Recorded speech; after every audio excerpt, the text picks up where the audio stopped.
আছে।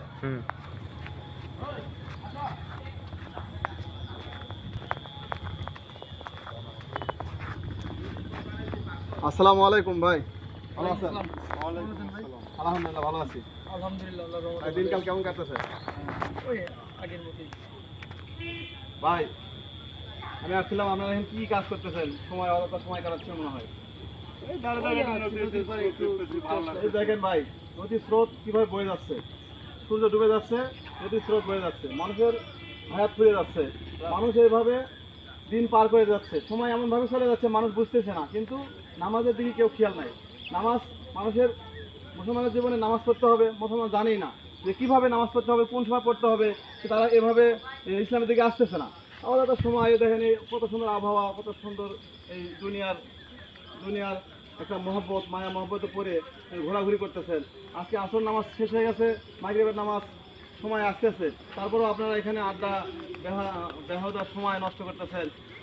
এই যে স্রোত যেভাবে যাচ্ছে, এভাবেই মানুষের জীবনের সময় চলে যাচ্ছে। আপনাদের মতামত কি? এই মাগরিবের নামাজে কি যাবেন? ভাই, আমাদের সর্বকালীন জীবনে মানুষ যখনই একবার ভাবেন যে এই জীবনটা আমাদের এভাবে হেলায় খেলায় পার করার জীবন না, এই জীবনটা হচ্ছে মানুষ কিভাবে মানুষের জীবনে পরিবর্তন করবে, আখিরাতমুখী হতে হবে। এই দুনিয়া হলো ক্ষণস্থায়ী, আখিরাত হচ্ছে চিরস্থায়ী। দুনিয়াতে মানুষ অল্প সময়ের জন্য আসছে, একজন মুসাফির যেভাবে আসে যে কিছুদিন ঘুরে ফিরে চলে যাবে, এরা মুসাফিরের মতো, আমরা মুসাফিরের মতো আসছি, আমরা কিছুদিন পরে আবার চলে যাব। যেমন আমাদের সামনে কত লোক মারা যাচ্ছে, আবার সামনে কত লোক অ্যাক্সিডেন্ট হচ্ছে, বালা মুসিবতে পড়ে যাচ্ছে, এটা আমাদের সামনে হচ্ছে। তারপর আমরা বুঝতেছি না আমরা দুনিয়া নিয়ে, দুনিয়ার এই সাজসজ্জা, দুনিয়ার আনন্দ বিনিময়, আনন্দ এই ঘুরে ফিরে বেড়াচ্ছি, এইভাবে সময় কাটাচ্ছি। এটা কি আমাদের ঠিক? তাহলে আমরা ভাই ইসলামের পথে আসবো। ইসলামের নামাজ কালাম, মানুষের মুসলমানদের জন্য নামাজ বাধ্যতামূলক।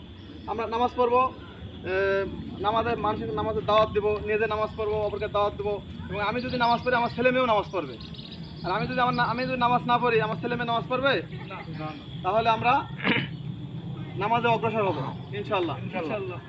আশা রাখি কাল থেকে পড়বো, বা আজকে ঈশার থেকে পড়বো ইনশাল্লাহ।